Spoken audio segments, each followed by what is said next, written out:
Welcome to my YouTube channel. आज हमारा part 2 है सॉल्यूशन का। आज के लेक्चर हम लोग बेसिकली डिस्कस करने वाले हैं राउल्स लॉ। ठीक है, राउल्स लॉ डिस्कस करेंगे। इसके पहले वाले लेक्चर हम लोग ने बिल्कुल बेसिक कंप्लीट किया था और वेपर प्रेशर और उसके फैक्टर्स के बारे में डीप स्टडी किया हुआ था। ठीक है, आज की बेसिक लेक्चर हम लोग राउल्स लॉ में क्या पढ़ने वाले, पहले देखो हमारे पास क्या बनता है, सोल्यूट प्लस सॉल्वेंट मिलकर के सोल्यूशन को बनाते हैं। ठीक है, अब जब हमारे पास ये क्या बन गया, मान लेते हैं हमारे पास ये एक सोल्यूशन रेडी हो गया। सोल्यूशन कैसे बना है, इसमें जब हमने सोल्यूट को मिलाया, सोल्यूट क्या होता है जो स्मॉल अमाउंट में होता है, सॉल्वेंट क्या होता है जो लार्ज अमाउंट में होता है। ठीक है, इस तरीके से हमने दोनों को मिलाया तो जा करके हमारे पास क्या हुआ, सोल्यूशन यहाँ पर रेडी हो गया। ठीक है, ये हमारे पास क्या हो गया, सोल्यूशन यहाँ पर रेडी हो गया।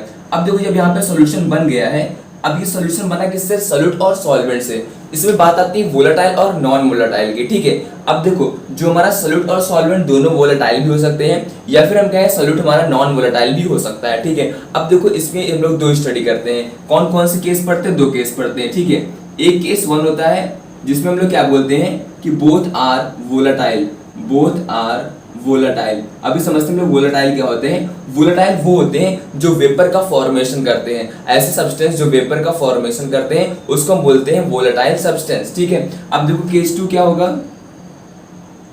केस टू में क्या होगा, जो हमारा सोल्यूट होगा वो कैसा होगा, वो होगा नॉन वोलेटाइल होगा। ठीक है, मतलब वो वेपर का फॉर्मेशन नहीं करेगा। और सॉल्वेंट जो होता है वो कैसा होगा, वो वोलेटाइल होगा। तो दो केस हम लोग पढ़ते हैं राउल्स लॉ के अंदर, ये पहला केस हो गया और ये दूसरा केस हो गया। ठीक है, तो सबसे पहले हम लोग केस वन से स्टार्ट करेंगे जहां पर दोनों ही सब्सटेंस वोलेटाइल होते हैं, मतलब सोल्यूट भी वोलेटाइल है, वेपर का फॉर्मेशन करेगा, और सॉल्वेंट भी जो है वो भी वोलेटाइल है, वो भी वेपर का फॉर्मेशन करने वाला है। ठीक है, मतलब जो वेपर प्रेशर बनेगा, यहाँ पर वेपर प्रेशर डेवलप होगा वो सोल्यूट और सॉल्वेंट दोनों के कॉम्बिनेशन से होगा। ठीक है, जैसे मान लो यहाँ पे क्या है, हम लोग स्टडी कर रहे हैं केस वन की पहले। ठीक है, केस वन यहाँ पे क्या होता है, सोल्यूट और सॉल्वेंट दोनों होगा। तो यहाँ पे मानते हैं वेपर का फॉर्मेशन हो रहा है। ठीक है, यहाँ पर क्या हो रहा है, वेपर का फॉर्मेशन हो रहा है। ये क्या है, वेपर, और यहाँ से वेपर प्रेशर डेवलप होगा। तो वेपर प्रेशर किससे डेवलप होगा, सोल्यूट से भी डेवलप हो रहा है, सोल्यूट के वेपर से भी, और प्लस सॉल्वेंट के वेपर से भी डेवलप हो रहा है। तो क्या हम ऐसा बोल सकते हैं जो टोटल वेपर प्रेशर होगा वो दोनों के सम के बराबर होगा, सोल्यूट और सॉल्वेंट दोनों का जब हम लोग सम करेंगे तो उसके इक्वल होगा। तो हम बोल सकते हैं total vapour pressure of solution is equals to the sum of partial pressure of A and B. तो हम यहाँ पे क्या लिखेंगे कि जो टोटल वेपर प्रेशर आएगा, टोटल वेपर प्रेशर वो क्या होगा, sum of partial pressure of liquid A and liquid B। ठीक है, इस तरीके से हम लोग बोलेंगे, लिक्विड ए और लिक्विड बी नाम दे रहे हैं सोल्यूट और सॉल्वेंट को, क्योंकि लिक्विड फॉर्म होगा तभी वो वेपर का फॉर्मेशन करेगा। सॉलिड सब्सटेंस बहुत रेयरली क्या होते हैं, वेपर के फॉर्मेशन में हेल्प करते हैं। ठीक है, वो नहीं करते। लिक्विड फेज जो होता है वो वेपर के फॉर्मेशन में हेल्प करता है, तो जाकर के वो वेपर प्रेशर को भी इंक्रीज करेगा। ठीक है, चलो अब इसको थोड़ा सा और अच्छे से हम लोग समझते हैं। जैसे मान लो हमारे पास क्या है, लिक्विड ए हमने बोला, एक को हमने बोला लिक्विड बी बोला। ठीक है, लिक्विड ए जब प्योर फॉर्म में होगा तो उसका प्रेशर को हम बोलते हैं पी नॉट। क्या होता है जब ये प्योर फॉर्म में होगा, कैसे, प्योर वेपर प्रेशर बोलते हैं ना, प्योर वेपर प्रेशर को हम लोग बोलते हैं पी नॉट। और कितने अमाउंट है इसका, मोल फ्रैक्शन मान लो हमने लिख दिया एक्स ए। ठीक है, अब दूसरा क्या है, प्योर वेपर प्रेशर, कौन सा, लिक्विड बी की बात करें, इसका क्या हो जाएगा पी नॉट। इसको पी नॉट ए लिख रहे हैं, इसको पी नॉट बी लिख रहे हैं, इसका मोल फ्रैक्शन क्या हो जाएगा, एक्स बी हो जाएगा। हमने क्या कहा, जो टोटल होगा वो किसके बराबर होगा, सम होगा, दोनों का सम कर दो। ठीक है, मतलब जो टोटल वेपर प्रेशर आएगा, वेपर प्रेशर आएगा, जाहिर सी बात है जो टोटल वेपर प्रेशर आएगा वो कैसे आएगा, सोल्यूट मतलब लिक्विड ए और लिक्विड बी के दोनों के कॉम्बिनेशन से, वेपर प्रेशर के कॉम्बिनेशन से ही टोटल वेपर प्रेशर डेवलप होगा, मतलब दोनों का सम होगा। तो यहाँ पर हम लोग ये लिखते हैं कि टोटल वेपर प्रेशर किसके बराबर होता है, सम ऑफ देयर पार्शियल प्रेशर। और पार्शियल प्रेशर क्या होता है, पी नॉट एक्स ए। क्या होता है, देखना जरा इसको, हम ऐसे लिखना चाह रहे हैं। ठीक है, P partial pressure of A plus partial pressure of B. ठीक है, अब इसको हम क्या लिख सकते हैं, जरा ध्यान से देंगे यहाँ पे आप लोग, ये पार्शियल प्रेशर इसको हम लिख सकते हैं पी नॉट ए एक्स ए, ऐसे लिखा जा सकता है। ठीक है, और बी वाले कैसे लिख सकते हैं, P naught B X B लिख सकते हैं। इस तरीके से इसको लिखा जाता है। तो हम लोग अगर लिखना चाहे तो लिख सकते हैं P total equals to P A plus P B होगा। ठीक है, और उसको हम यहाँ पे पुट कर देते क्या हो जाएगा, P naught A X A plus P naught B X B के बराबर होगा। ये फॉर्मूला किसका आ गया? ये फॉर्मूला आ गया टोटल वेपर प्रेशर का फॉर्मूला आ गया। कितना आ गया? P naught A X A मतलब क्या हो गया? लिक्विड ए का, और P naught B X B क्या हो गया? लिक्विड बी का प्रेशर हो गया। ठीक है, इस तरीके से हम लोग प्रेशर को लिखेंगे। अब देखो इसमें कंडीशन भी होगी राउल्ट्स लॉ की, तो हम लोग कंडीशंस की बात कर लेते हैं कि राउल्ट्स लॉ की क्या क्या कंडीशन है कि कब वो वैलिड होगा। कंडीशन ऑफ राउल्ट्स लॉ,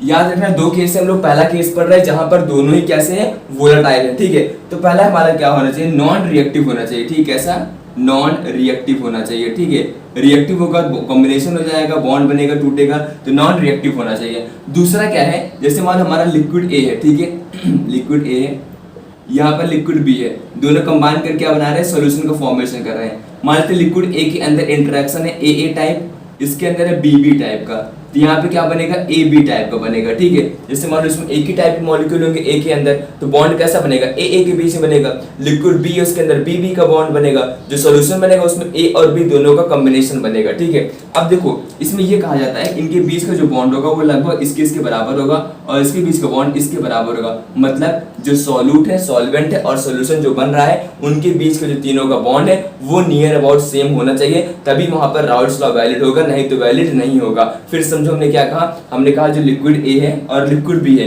इनके बीच में जो बॉन्ड है वो आपस में बराबर होना चाहिए, और ये बॉन्ड जो सॉल्यूशन बन रहा है ए बी टाइप का, उसके बॉन्ड के बराबर होना चाहिए, तभी ये जाकर के राउल्ट्स लॉ को फॉलो करने वाले हैं। ठीक है, यहां तक हो गया इसके बारे में। ठीक है, चलो अब आगे बढ़ते हैं।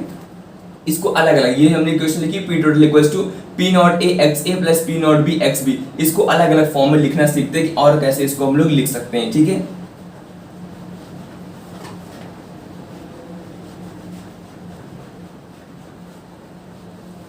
अब यहाँ पे हम लोग ध्यान समझेंगे इसको लिखने का तरीका कैसे कैसे होता है। ठीक है, जैसे मान हमने लिखा पी टोटल किसके बराबर होता है?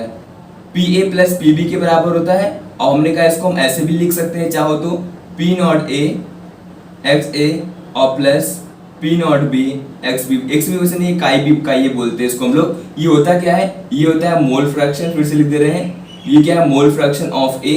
ये भी क्या है? ये भी एक्स जो होता है वो मोल फ्रैक्शन होता है, मोल फ्रैक्शन। और ये क्या है? ये प्योर फॉर्म में है। ठीक है, pure vapour pressure of B. ठीक है, और ये क्या है? प्योर वेपर प्रेशर ए का है, प्योर वेपर प्रेशर ऑफ ए का प्योर फॉर्म ये है, बी का प्योर फॉर्म ये है, और ये मोल फ्रैक्शन है ए का, और ये बी का मोल फ्रैक्शन, ये ए का है ये, और ये बी का मोल फ्रैक्शन है। जरा समझना है यहाँ पे मोल फ्रैक्शन को थोड़ा सा अच्छे से हम लोग क्लियर करते हैं। पहले होता क्या है? ठीक है, मोल फ्रैक्शन को काई से डिनोट करते हैं, एक्स हमने बोला ना, लेकिन ये काई ही होता है। ठीक है, काई बहुत सही नहीं पड़ता बोलने में, इसलिए हमने एक्स को बोल दिया। ठीक है, तो काई की बात करें, जैसे मान लो अगर मैंने लिखा मोल फ्रैक्शन को काई से डिनोट, काई ए लिखा, तो आई ए मतलब कि मोल फ्रैक्शन ऑफ ए। मान लेते हैं हमारे पास बाइनरी सॉल्यूशन है जो कि ए प्लस बी है, मिल करके एक सॉल्यूशन का फॉर्मेशन कर रहे हैं। हमने कहा यहाँ पे बताओ मोल फ्रैक्शन क्या होगा, तो मान लो मुझे मोल फ्रैक्शन ऑफ ए का लिखना है, तो क्या लिखेंगे हम लोग? Mole of A upon mole of A plus B, ऐसे इसको लिखा जाता है। ठीक है, अगर हमने कहा चलो बताओ मोल फ्रैक्शन ऑफ बी क्या होगा, आप लोग बोलोगे mole of B upon mole of A plus mole of B. ये क्लास 11 सब बेसिक कॉन्सेप्ट ऑफ केमिस्ट्री में रहता जरूर है, कंसंट्रेशन के अंदर इसको पढ़ाया जाता है। ठीक है, क्या होता है? एक्स काई क्या होता है? काई ए मतलब होगा मोल फ्रैक्शन ऑफ ए, किसके बराबर होगा? जिसका मोल फ्रैक्शन पूछेंगे उसका मोल ऊपर अपॉन नीचे टोटल मोल। तो हमने किसका देखा? एन ए का मोल ऊपर हो गया अपॉन टोटल मोल हो गया नीचे। एक्स बी मतलब काई बी हो गया, ये काई बी मतलब क्या हो गया? Mole fraction of B. Mole fraction of B क्या होगा? Mole of B upon mole of A plus B, ये होता है इसका। अगर इसके बीच का रिलेशन निकाले, मतलब हम क्या करेंगे? काई ए प्लस काई बी कर देते हैं। चलो काई ए प्लस काई बी करें, देखना क्या आएगा? चमत्कार हो जाएगा। यहाँ पे N A plus N B हो गया यहाँ पे, और प्लस ये क्या हो जाएगा? एन बी अपॉन, देखो क्या है? N A plus N B. Denominator same है तो वही रखेंगे, N A plus N B. ऊपर भी क्या हो जाएगा? N A plus N B, ऊपर भी हो जाएगा। ठीक है, ये कट जाएगा, किसके बराबर आएगा? 1 के इक्वल आएगा। तो यहां से हम क्या कह सकते हैं कि काई ए प्लस काई बी जो होगा वो 1 के इक्वल होगा फॉर बाइनरी सॉल्यूशन। ठीक है, जहां पे एक सॉल्यूट एक सॉल्वेंट है, कंबाइन करके सॉल्यूशन का फॉर्मेशन कर रहे हैं। ठीक है, यहाँ से ये भी तरीका लिखने का कि हम लोग काई ए को लिख सकते हैं 1 माइनस काई बी, ऐसे लिखा जा सकता है। मतलब ये अलग अलग तरीका हमने आप लोगों को बता दिया कि इस फॉर्म में ऐसे हम लोग अलग अलग तरीके से इसको लिख सकते हैं। ठीक है, अब ये क्यों बता दिया हमने, अब देखना इसका रीजन। ठीक है, हमने क्या लिखा है यहाँ पे, फिर से देखो, बार बार लिख ले, बार बार याद होगा। P naught A X A और प्लस क्या होगा? P naught B X B, इसको हम ऐसे लिख सकते हैं, ठीक है, टोटल प्रेशर को। अब देखना हम यहाँ पे करने क्या वाले हैं, एक्स ए को हटा करके 1 माइनस का बी लिख सकते हैं, ठीक है, वही करने वाले, ठीक है। देखो पी टोटल इक्वल्स टू क्या लिखेंगे, पी नॉट ए। अब हम यहाँ पे एक्स ए को हटाएंगे, 1 माइनस का बी यहाँ पे लिखेंगे, 1 माइनस का बी यहाँ पे लिखेंगे, और प्लस यहाँ पे लिखेंगे पी नॉट बी, और यहाँ पे आ गया का बी। जरा इसको ओपन कर दो तो पी टोटल इक्वल्स कितना हो गया, P naught A minus P naught ए का बी, और प्लस पी नॉट बी, यहाँ पे आ गया का बी। अब देखो का बी यहाँ पे कॉमन हो गया, यहाँ पर भी देखो का बी आ गया, यहाँ पर भी का बी आ गया, तो क्या इसको एक साथ लिखा जा सकता है, बिल्कुल लिखा जा सकता है। देखना कैसे लिखते हैं, पी टोटल इक्वल्स क्या हो गया, पी नॉट ए, ठीक है। अब पी नॉट ए यहाँ पे देखो का बी यहाँ पे भी, का बी यहाँ पे भी है, हम इसको कर देते हैं एक साथ कॉमन ले लेते हैं, ठीक है, प्लस का ए, एक सेकंड रुकना आप लोग, का बी माइनस का ए, ठीक है, P naught A P naught B, और यहाँ पे आ जाएगा का बी, ठीक है। इसको हमने क्या कर दिया, ओपन फॉर्म में लिख दिया, ठीक है। जरा देखो कैसे इसको हमने लिखा, यहाँ हमने क्या कर दिया, का बी को ब्रैकेट के बाहर कर दिया, और इसको हमने अरेंज करके इस तरीके से लिख दिया, ठीक है। ये तरीका हो गया इसको लिखने का। हम लोग चाहे तो जैसे हमने यहाँ पे मान लो का ए को लिखा 1 माइनस का बी, यहाँ से क्या हम बी को अलग कर सकते थे, इसको भी अलग कर सकते थे, 1 माइनस का ए कर सकते थे। अगर हम इसको अलग करेंगे तो हमारा जो फॉर्मूला बनेगा क्या बनेगा, देखो चेंज फॉर्मूले नहीं रखेंगे, बस वैल्यू को चेंज कर देंगे। देखो कैसे चेंज करेंगे, यहाँ पे लिखेंगे बी, और यहाँ पे लिखेंगे पी नॉट ए, यहाँ पे लिखेंगे बी, और यहाँ पे आ जाएगा का ए, ठीक है। ये दोनों फॉर्म, ये एक बार एआईपीएमटी में क्वेश्चन से पूछा गया था, आप लोग को दोनों फॉर्म याद रखना है, किसके, का ए और का बी के फॉर्म में। ये का बी के फॉर्म में फॉर्मूला होता है टोटल प्रेशर का, ये का बी ए के फॉर्म में होता है। फिर से एक बार समझते, कोई दिक्कत नहीं। देखो हमने क्या लिखा, टोटल प्रेशर का फॉर्म लिखा P A plus P B, P A को लिख सकते हैं हम लोग P naught A X A, B को लिख सकते हैं P naught B X B, ऐसे प्लस करके लिखा जा सकता है, ठीक है। अब हमने यहाँ पे मोल फ्रैक्शन को समझाया है। मोल फ्रैक्शन मान लो ए का निकालना है, ए का मोल ऊपर रहेगा, बाकी टोटल मोल नीचे रहेगा। बी का मोल फ्रैक्शन निकालना है तो बी का मोल ऊपर रहेगा, टोटल मोल नीचे रहेगा। हमने दोनों को सम करके देखा कि दोनों कट गए, डिनोमिनेटर सेम था तो 1 के बराबर आ गया। हमने यहाँ पे ये बात नोटिस किया कि काई ए को हम लोग 1 माइनस काई बी लिख सकते हैं, ठीक है, और काई बी को 1 माइनस काई ए लिख सकते हैं। तो हमने इस फॉर्मूले को फिर से नोट किया, मुझे लगा हम इस फॉर्मूले को और थोड़ा सा मॉडिफाई कर सकते थे। कैसे, देखो हमने क्या किया, काई ए की जगह 1 माइनस काई बी कर दिया, 1 माइनस काई बी कर दिया यहाँ पे, और प्लस ऐसे नोट कर दिया। अब फिर हमने आगे देखा, ब्रैकेट को ओपन किया, काई पी नॉट ए को अंदर भेज दिया, तो क्या हो गया, P naught A minus P naught A chi B plus P naught B chi B, यहाँ पे आ गया। काई बी मुझे कॉमन दिखा, हमने इसको बाहर ब्रैकेट कर दिया यहाँ पर, तो ये दोनों आपस में माइनस करके हमने अंदर लिख दिया, और इस तरीके से लिख दिया। हमने देखा ये काई बी को लेकर के आ गया, और हमने फिर सोचा कि काई ए के फॉर्म में भी क्वेश्चन आ सकता है, इसलिए हमने दोनों ही क्वेश्चन आप लोग के सामने रख दिया, काई ए के फॉर्म में भी और काई बी के फॉर्म में भी। इस फॉर्म में भी क्वेश्चन आ सकता है, इसमें भी क्वेश्चन आ सकता है, तो दोनों ही इक्वेशन बहुत ही ज्यादा इंपॉर्टेंट है। आप लोग को ये इक्वेशन याद रखनी ही रखनी है किसी भी हाल में, ठीक है। काई ए के फॉर्म में कैसे आएगा और काई बी के फॉर्म में कैसे इसको लिखा जाएगा, याद कर लो, या डेरिवेशन को अच्छे से समझ लो, ठीक है। चलो अब हम लोग आगे बढ़ते हैं, यहाँ पे क्वेश्चन की तरफ सॉल्व करते हैं। एक दो क्वेश्चन सॉल्व करेंगे फिर आगे बढ़ेंगे, ठीक है। इसको आप लोग अच्छे से नोट कर लीजिएगा, अब क्वेश्चन की तरफ बढ़ने वाले हैं। चलो क्वेश्चन सॉल्व कर लेते हैं कुछ इसके ऊपर, इस टॉपिक के ऊपर। क्वेश्चन कुछ इस तरीके से हमारे पास है, देखना। 2 mole of liquid A, question है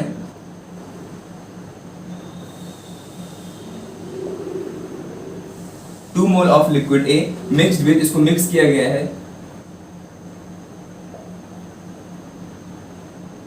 किसके साथ, 3 mole of liquid B, of 3 mole of liquid B के साथ मिक्स किया गया एट 300 के, टेम्परेचर दिया गया at 300 K. If vapour of liquid A and B, liquid A and liquid B is 200 mmHg and 300 mmHg,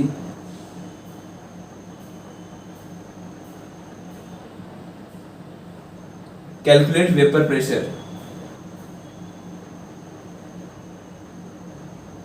of solution। अब यहाँ पे क्या करना है, सोल्यूशन का वेपर प्रेशर कैलकुलेट करना है कि कैसे इसको कैलकुलेट किया जाएगा। फिर से देखो क्वेश्चन क्या कर रहा है, 2 मोल हमारे पास लिक्विड ए है, मिक्स किया जा रहा है 3 mole of liquid B, temperature दिया गया 300 K, vapour pressure of liquid A का दिया रखा गया 200 और B का दे रखा गया है 300। क्या कैलकुलेट करना है? कैलकुलेट करना है कि वेपर प्रेशर क्या होगा सॉल्यूशन का।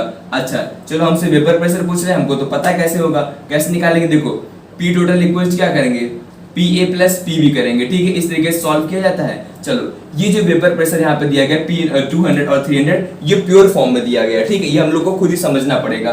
तो देखो इसको हम ऐसे लिख सकते हैं P not XA, P not A XA, P not B XB, ठीक है। एक मिनट को रेड पेन से करते हैं, इस तरीके से नोट कर सकते हैं, ठीक है। अब देखो ये हमको दे रखा है, कितना दे रखा है जरा देखना है। यहाँ पे A का 200 दे रखा गया, ठीक है। मल्टीप्लाई बाय काई A। अब काई A क्या होता है इसलिए हमने पढ़ा दिखा था पहले ही। देखो यहाँ पे सॉल्व करते हैं। काई A क्या होता है, Na upon Na plus Nb होता है, ठीक है। ये होता है काई A, Na upon Na plus Nb। अब N कैसे निकाले, मतलब मोल पहले वाले का कैसे निकाले। यहाँ पे देखो के अंदर लिखा गया 2 मोल लिखा गया, ठीक है। तो क्या हो जाएगा 2 अपॉन 2 प्लस 3 हो जाएगा, क्योंकि लिक्विड A का इतना ही मोल है। चलो यहाँ पे रखते हैं, क्या आ जाएगा 2 अपॉन 5। अब प्लस P नॉट B कितना है 300 है, यहाँ पे 300 लिख दो। मल्टीप्लाई काई B कितना हो जाएगा, देखो काई B का फॉर्मूला क्या है याद करो फिर से, NB upon Na plus NB। तो कितना हो जाएगा, ये इसका 3 है, ये हो जाएगा 2 प्लस 3, तो कितना आ गया 3 अपॉन 5। ये कितना आ गया 3 अपॉन 5 आ गया। अब करना क्या है, बस इसको सॉल्व कर लेंगे, हमारा आंसर आ जाएगा, ठीक है। चलो फिर सॉल्व भी कर लेते हैं। सॉल्व करते हैं इसको, कितना आ जाएगा 5 4 होता है 20, यहाँ पे आ गया 40 और 40 इंटू 2 कितना होता है 80 हो गया, ठीक है। और प्लस ये होता है 5 6 30, यहाँ पे आ गया 60, 6 3 18, कितना हो जाएगा 180 हो जाएगा, ठीक है। अब देखो अब इसको कर दो ऐड, तो कितना आ जाएगा, ये 260 आने वाला है, ठीक है। 260 mm ऑफ Hg, ये क्या आ जाएगा टोटल वेपर प्रेशर आ जाएगा। आसान था सॉल्व करना। हमने कौन सा फॉर्मूला का, सिंपल ये फॉर्मूला यूज किया, PA प्लस PB। हमको पता है ये प्योर फॉर्म में दे रखा गया है, प्योर फॉर्म को हम लोग P नॉट से डिनोट करते हैं। कितना है 200 300 रखा, हमने आंसर निकाल दिया। काई A काई B हमने पढ़ा रखा था। इस तरीके से आसानी से क्वेश्चन को सॉल्व कर सकते हैं। अच्छा देखो एक क्वेश्चन और आप लोगों को तरीका बताते हैं। अगर क्वेश्चन कुछ अभी ऐसा आ गया कि जैसे मान लो अगर बोलेगा 2 मोल ऑफ लिक्विड ए, अगर यहाँ पे भी बोल दिया गया 2 मोल ऑफ, क्वेश्चन चेंज कर रहे हैं, ठीक है। ये अलग चीज हो गया, अभी अलग क्वेश्चन हो गया। अगर बोल देगा 2 mole of liquid A mix with 2 mole of liquid B. अब ऐसे क्वेश्चन को देखो कैसे सॉल्व करेंगे। चेंज क्या किया गया, दोनों का मोल को सेम कर दिया गया। हमेशा याद रखना, अगर दोनों के मोल को सेम कर दिया गया, 2 और 2 कर दिया गया, तो जो आंसर आता है ना वो एवरेज आता है। कितना आसान तरीका ना, देखो ये देखो ए का P नॉट ए कितना है, P नॉट ए दे रखा गया 200 और P नॉट बी कितना दे रखा गया है 300। तो पता है आंसर कैसे निकालोगे आप लोग, ऐसे निकालोगे। एवरेज निकालने सबको आता होगा, जिसको मीन बोलते हैं, अपॉन 2 कितना हो जाएगा 300 और प्लस 200 अपॉन 2 250 आंसर आ जाएगा। कितना आएगा 250 आंसर आ जाएगा। इस तरीके से हम लोग निकालते हैं। जब कब होगा, जब सेम मोल होगा। ये कब होगा, जब सेम मोल होगा, तब सेम मोल होगा तब ऐसा होगा, ठीक है। अलग अलग होगा तो हमने अलग अलग वाला तरीका भी निकालना सिखा दिया। इस तरीके से आप लोग चाहो तो सॉल्व कर सकते हो, ठीक है। चलो पहले वाले क्वेश्चन फिर से एक बार लिखते हैं। पहला क्या था, यहाँ पे 3 मोल था ना, हाँ 3 मोल था, जिसको हमने यहाँ पे सॉल्व करके 260 लाया। क्योंकि यहाँ पे एक पॉइंट और हम आप लोग से डिस्कस करने वाले हैं। देखो जो हमारा आंसर आता है ना इस केस में, क्योंकि आप लोग टिक वाले क्वेश्चन करने भी होते हैं, जो हमारा इस केस में आंसर आता है वो जो निकल के आता है वो जिसका मोल फ्रैक्शन ज्यादा होता है उसके करीब होता है आंसर। अच्छा ऐसी बात है, देखना जरा 2 मोल ऑफ लिक्विड ए बोला गया, 2 मोल ऑफ लिक्विड ए, और कितना बोला गया 3 mole of liquid B. B का कितना मोल है 3 मोल है, ए का कितना मोल है 2 मोल है। जो हमारा आंसर आएगा वो 3 मोल के वेपर प्रेशर के पास आएगा। देखो ये 2 मोल है, ये 3 मोल है, जो वैल्यू बड़ी होती है आंसर उसी के पास आता है। आंसर 3 मोल वाले वेपर प्रेशर के पास आएगा। 3 मोल वाला कितना वेपर प्रेशर 300, तो जो आंसर आएगा वो 200 के पास नहीं, वो 300 के पास आएगा। तभी देखो आंसर 260 आ रहा है, जो कि 300 के पास है, ना कि 200 के पास है। कैसे, देखो 300 से 40 का डिफरेंस है, लेकिन 200 से 60 का डिफरेंस है। आंसर किसके करीब आया, 300 के करीब आए। इस तरीके से ऐसे क्वेश्चन को हम लोग सॉल्व करेंगे। देखो कितना आसानी से हमने समझा दिया, 2 तरीका बता दिया हमने। ऐसे चेक कर सकते हैं हम लोग आंसर को भी, नहीं चेक करना है ऐसे सॉल्व कर लो, नहीं आ रहा है तो अगर सेम मोल हुआ तो उसमें ये क्वेश्चन हम लोग लगाएंगे। और ये कब वैलिड था, जब दोनों 2-2 मोल थे। कितने थे, 2-2 मोल थे। हमने डायरेक्टली इसका एवरेज निकाल दिया, तो हमारा आंसर कितना आ गया 250।